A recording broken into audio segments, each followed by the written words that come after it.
Já conseguem ouvir agora?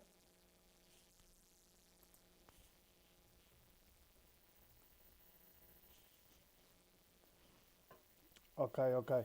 Era aqui o microfone que não estava a 100%. Então, bem-vindos mais uma vez a um webinar da MasterD. Peço desculpa pelo cancelamento de segunda-feira, mas aconteceu-me aqui um imprevisto, um derrame ocular, e tenho que estar a mediar um bocadinho, a utilização dos computadores, portanto tenho que fazer em doses reduzidas, e daí ter cancelado o webinar de segunda-feira. Hoje vamos falar então de boas práticas de segurança, e estas boas práticas acabam por ser o quê? Acabam por ser a principal maneira de garantir que a nossa viagem informática ou cibernética é agradável e decorre sem sobressaltos. Depende muito das boas práticas de segurança, o grau de segurança que vamos ter na utilização dos nossos equipamentos, também das nossas redes e dos nossos sistemas operativos, e sem essas boas práticas, o nosso mundo informático pode facilmente transformar-se num caos, num pesadelo, e tornar o nosso trabalho, as nossas tarefas e até o nosso lazer impossível. Então, vamos falar um bocadinho de boas práticas, começando pelas boas práticas em viagem. Cada vez mais nós acabamos por ter que estar contactáveis, não é? Aliás, tornou-se quase um vício as outras pessoas acharem que toda a gente tem que estar contactável a toda a hora e a todo o momento.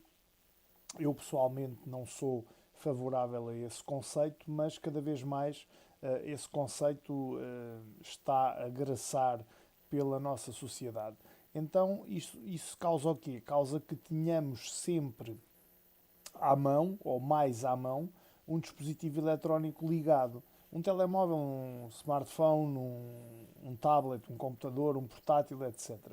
E esse dispositivo normalmente está ligado à internet e está pronto a receber e a enviar informação. Esta conectividade constante, esta ligação constante, esta disponibilidade constante traz riscos de segurança também acrescidos.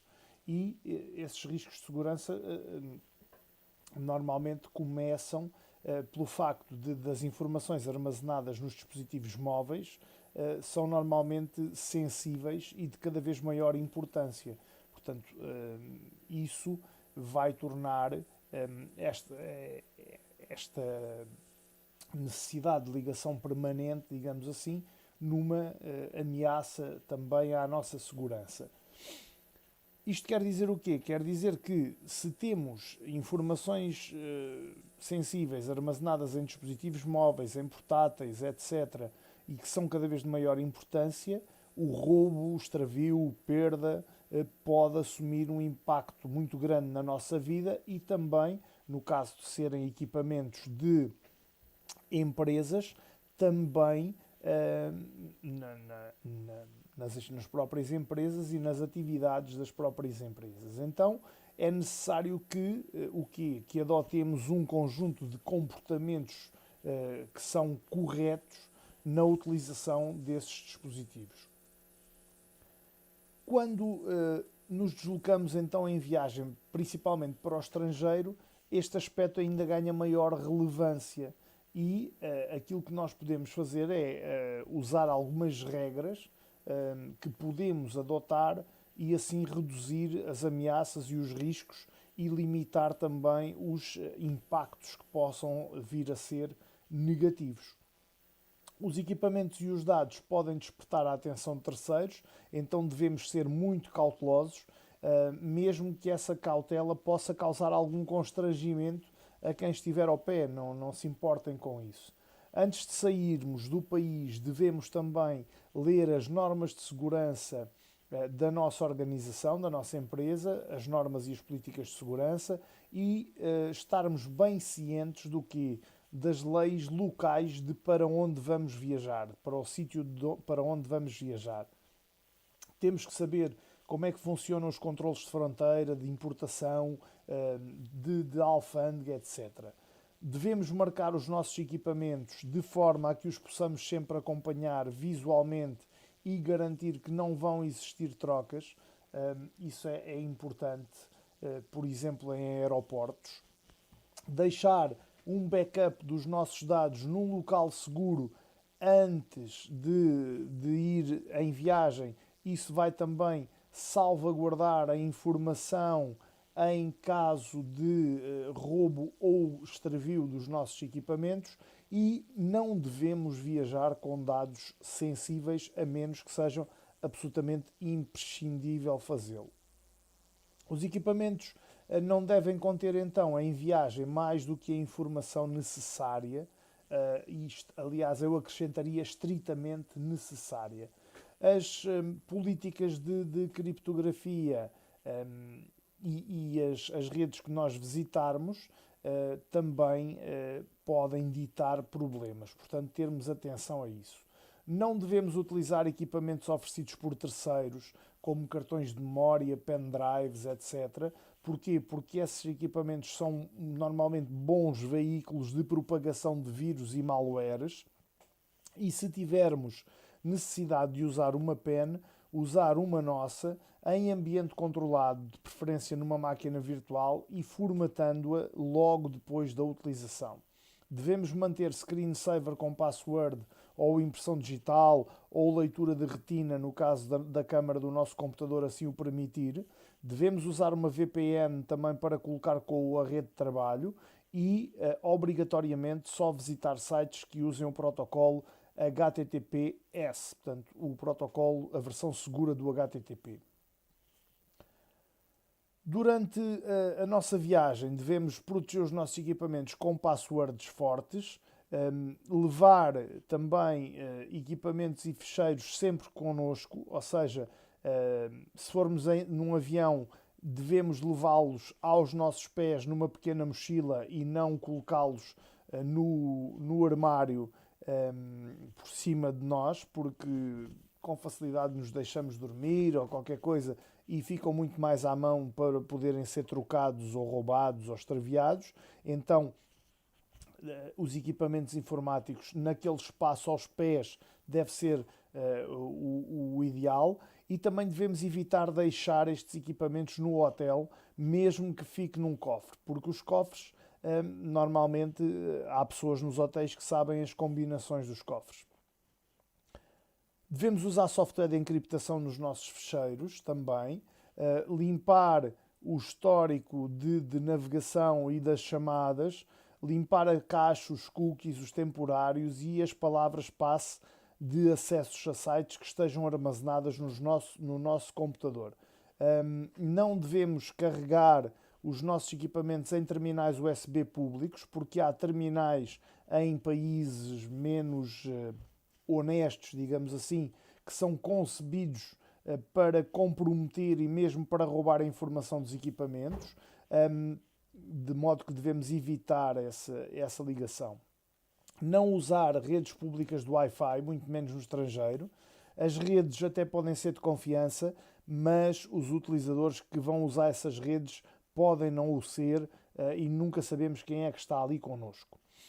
Antes do regresso, transferir os dados para o nosso país numa ligação encriptada e segura, uma VPN, por exemplo, ou uma caixa de correio que seja configurada para receber ficheiros encriptados, e apagar essa informação, limpando novamente os históricos, os cookies, etc. Porquê? Porque a informação já chegou cá e depois na viagem, se eventualmente houver algum comprometimento, se nos roubarem ou extraviarmos o equipamento, já apagamos essa informação sensível, então não vai causar esse problema. Quando chegamos a casa, devemos mudar todas as palavras-passe, todos os pins, de modo a garantir a chamada camada extra de segurança e não nos ligarmos a nenhuma rede, nem em casa, nem na empresa, sem realizar um teste profundo com um bom antivírus e um bom anti-spyware. Portanto, isto é muito, muito importante quando voltamos de viagem. Para garantir também a segurança informática, e agora já estamos a falar em empresas e não em viagem, passamos aqui às boas práticas em empresas. Para garantir a segurança informática numa organização, a primeira coisa a fazer é criar um regulamento interno de segurança. Esse regulamento interno de segurança tem de envolver obrigatoriamente todos os trabalhadores e tem que torná-los corresponsáveis pela segurança, pois só com essa corresponsabilidade e com o conhecimento do sistema de informação é que podemos garantir a preocupação de todos eles com a segurança. A organização, a empresa, a entidade, o que for, deve possuir o tal regulamento interno para a segurança dos recursos informáticos e este tem que incluir medidas concretas, medidas a implementar na proteção da informação da organização e, ao mesmo tempo, assegurar o pleno funcionamento de todos os sistemas de informação. Portanto, não haver prejuízo na utilização dos sistemas de informação em relação à segurança e vice-versa. As medidas devem estar bem claras num documento único de divulgação, que deve ser essa divulgação alargada desde a base ao topo da hierarquia, portanto a pirâmide desde a base ao topo da hierarquia, e este regulamento deve conter uma série de medidas, nomeadamente 14 medidas que são muito importantes. Vou passar a falar dessas medidas sem uma ordem específica, mas que são importantes de ter no nosso regulamento.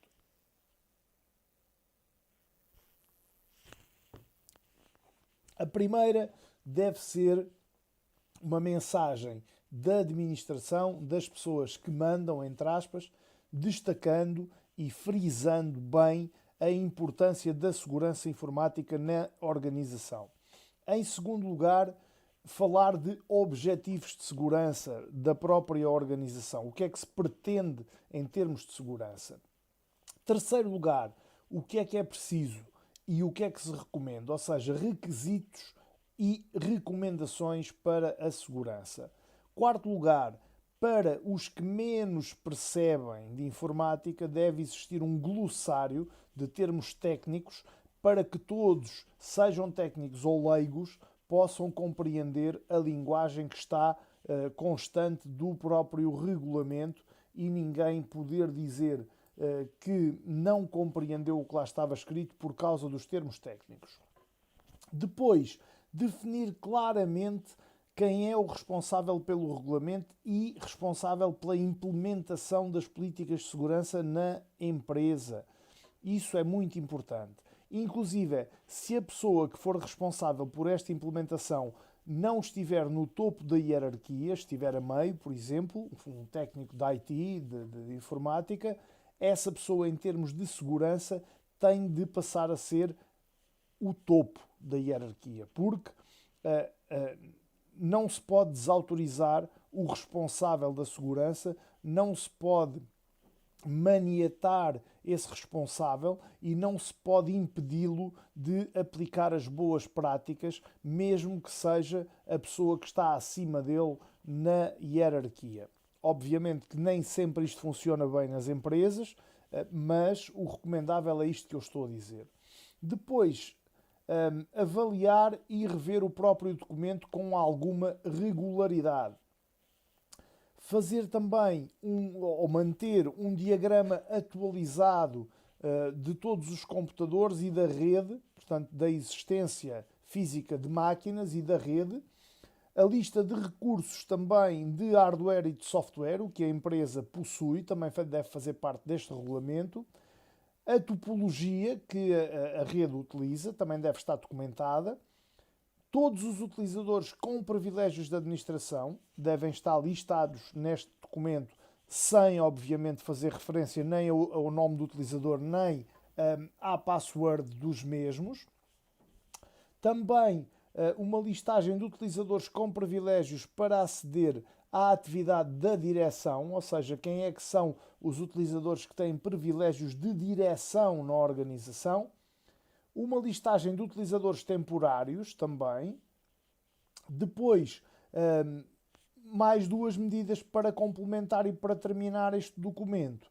Os procedimentos em caso de haver uma falha de segurança, muito importante, e também procedimentos de criação e eliminação de utilizadores. Como é que corretamente se devem criar e eliminar utilizadores na organização. Isto prefaz um total de 14 medidas que devem constar então bem claras, depois podem haver mais, mas estas 14 devem constar bem claras no Regulamento Interno para a Segurança Informática, que deve estar disponibilizado de topo à base de toda a pirâmide hierárquica da empresa. Ninguém pode manifestar desconhecimento por estas normas em termos de segurança informática hoje em dia numa empresa. Não pode ser. Importante também para boas práticas de segurança, a gestão da rede. A gestão da rede deve limitar os acessos à internet aos estritamente necessários. Devemos ter informação precisa e documentada sobre os pontos de acesso à internet, que incluem hotspots, PANs, access points, routers, etc. E também de como é que estão ligados à rede interna da empresa, mantendo de forma centralizada e facilitada o controle de todas as comunicações da empresa. Deve ser evitada e, se possível, proibida a ligação de dispositivos pessoais à rede interna e aos servidores da organização, isso de certeza absoluta, essa proibição. A ligação de equipamentos pessoais como smartphones, pendrives, portáteis, tablets só deverá ser possível se esses dispositivos acrescentarem valor real ao trabalho da organização. Caso contrário, não deve ser possível fazer essa ligação. Mais normas importantes em termos de rede. Normalmente, já agora para acabar, esta regra normalmente cria alguma repulsa nos utilizadores da rede, mas se facilitarmos, isto vai facilitar o trabalho a atacantes da nossa rede. Importante também manter o software sempre atualizado. Cada vez mais o intervalo de tempo entre a detecção de vulnerabilidades entre os sistemas e os programas é menor, portanto a detecção de vulnerabilidades e depois a correção das mesmas, cada vez o tempo é menor e isso obriga-nos a fazer atualizações mais vezes, o que é bom e mantém o nosso sistema muito mais seguro. Também manter os updates, as atualizações em dia, também muito importante. E se um sistema ou um programa não pode ser atualizado, deixar de poder ser atualizado em termos de segurança, devemos evitar utilizá-lo. Downloads só em sites fiáveis. Algum padrão, Arlindo, não, aqui o padrão são aqueles 14 pontos que eu mencionei. A partir desses 14 pontos, depois o responsável de segurança poderá sempre acrescentar aquilo que decidir que é mais correto e que for também depois aceito pela própria direção da organização. Desde que não crie dificuldades ao funcionamento da organização, tudo o que possa acrescentar uma camada extra de segurança será sempre importante. Também o download de atualizações deve ser sempre num site fiável, ou na software house do programa, ou num distribuidor oficial. Devemos garantir também as atualizações dos componentes básicos, ou seja, sistemas operativos, aplicações de produtividade, browsers, o próprio Java, visualizadores de documentos, firewalls, antivírus, tudo bem atualizado, particularmente os dois últimos, antivírus e firewall, e logo a seguir o sistema operativo. Depois de todas as atualizações, tentar então atualizar todos os softwares que estejam inventariados, que estejam referenciados na listagem de softwares da empresa ou da organização. A identificação e também a monitorização por sistema ou sistemática, se preferirem, das fontes de informação e a verificação da sua idoneidade também tem que ser uma prioridade. Ou seja, verificar se as fontes que estão a fornecer informação à nossa organização são idóneas, são de confiança para podermos receber informação delas. Depois, podemos recomendar aqui mais algumas políticas e nessas políticas podemos recomendar aqui uma meia dúzia, grosso modo, de políticas que devemos incluir. Devemos ter bem cientes, todas as pessoas da organização, o grau de responsabilidade que tem a própria e que têm todos os outros funcionários e membros da hierarquia da organização na atualização dos seus softwares e também na responsabilidade pela segurança, ter uma listagem sempre atual de todo o software e hardware a atualizar, quais são os meios de recuperação em caso de haver algum problema e os objetivos das atualizações.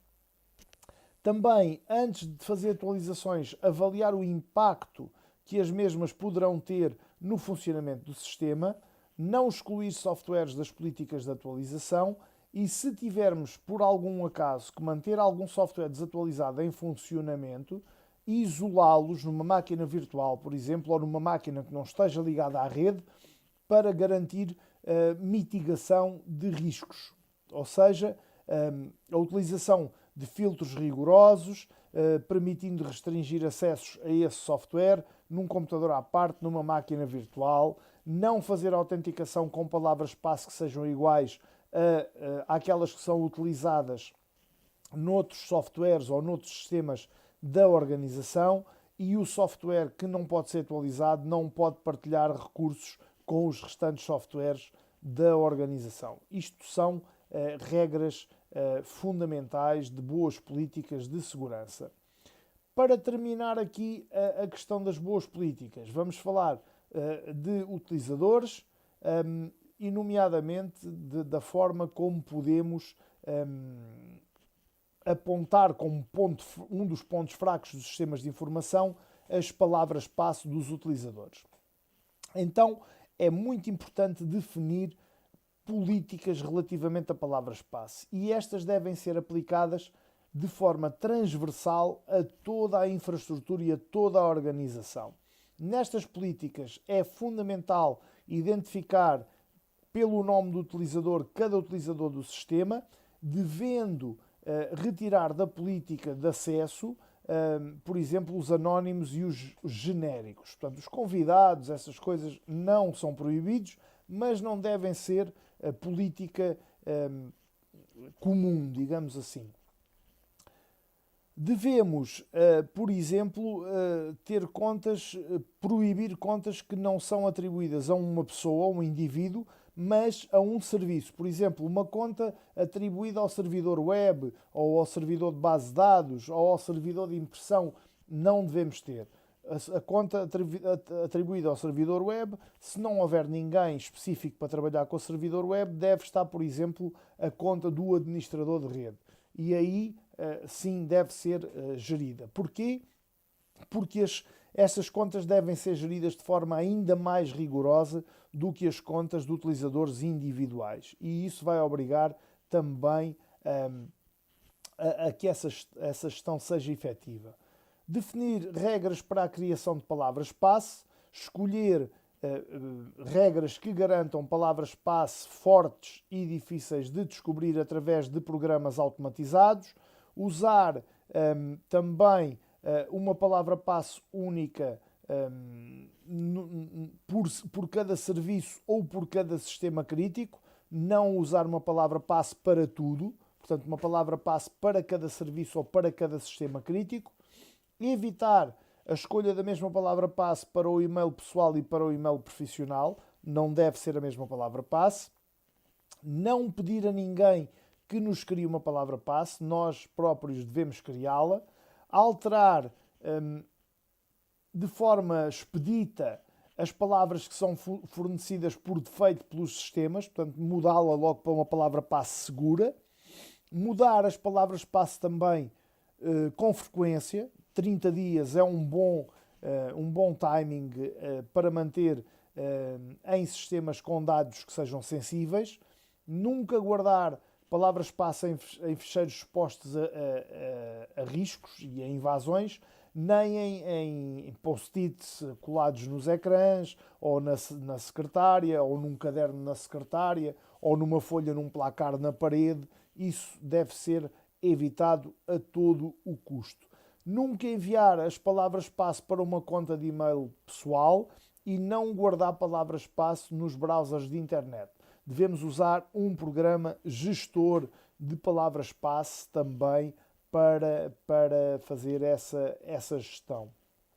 A força e a robustez de uma palavra-passe depende da sua complexidade, mas normalmente devemos fazer cumprir critérios simples como não ter palavras-passe com menos de 8, 9 caracteres, usar maiúsculas, minúsculas, sinais e números nas nossas palavras-passe. Se pudermos fazer uma passphrase, tanto melhor, ou seja, imaginem uma frase do género eu adoro o meu cão, mas depois trocar os E's por 3, por exemplo, que é um número parecido ao E, os O's por zeros, introduzir, por exemplo, os I's, trocar por pontos de exclamação, os A's por arrobas e assim sucessivamente.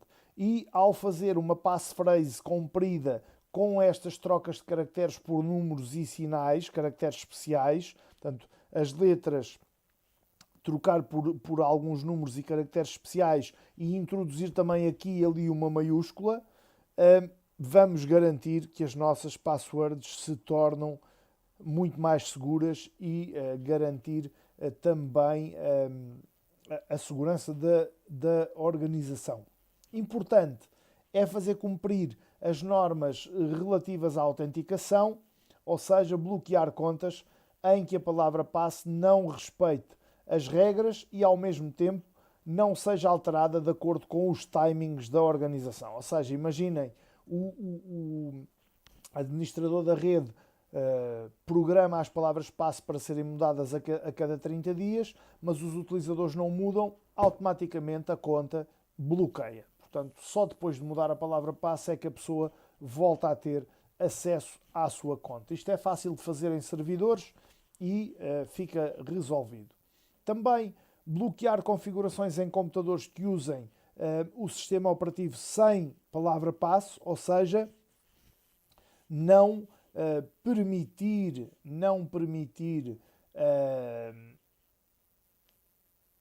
a um utilizador que tenha login automático, que não use palavra-passe, não permitir que tenha permissões de administrador. Portanto, importante essa regra. E também nunca guardar palavras-passe em ficheiros no computador, não usar mecanismos automáticos de backup de palavras-passe e, se tivermos muitas palavras-passe, normalmente existem aplicações que são certificadas, gestores que são aplicações que são gestores de palavras-passe e que garantem também essa qualidade. Então, sobre recomendações, boas práticas de segurança, era o que tinha para vos trazer hoje. Vou só voltar a frisar aqui os 14 pontos do plano de segurança, do regulamento interno para a segurança que a empresa deve ter e depois termino o meu webinar.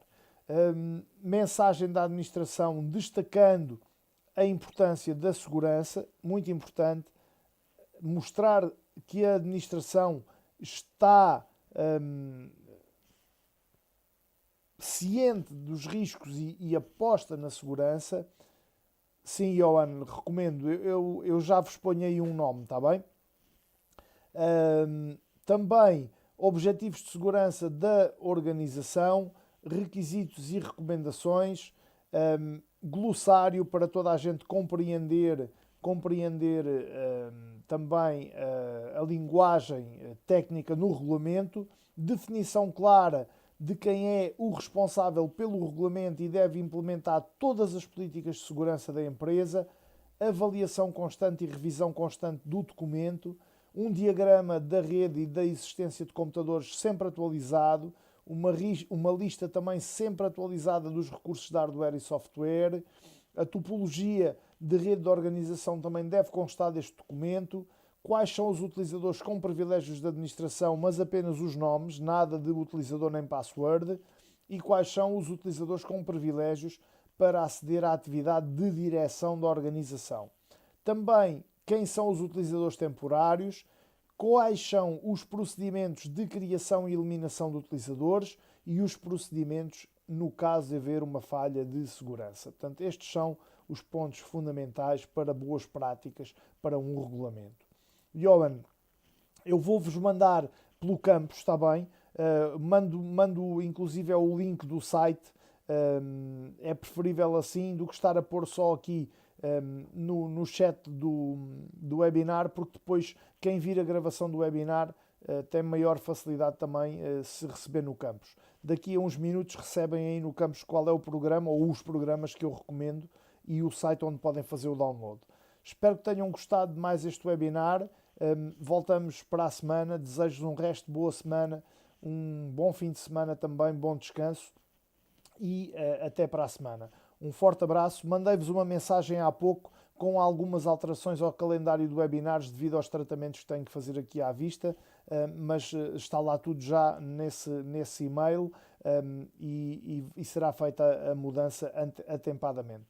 Obrigado eu pela vossa presença, um forte abraço a todos e muito obrigado pela vossa presença. Fiquem bem. Maicon, já alterei aquilo no seu campus também, não sei se já viu. Um forte abraço.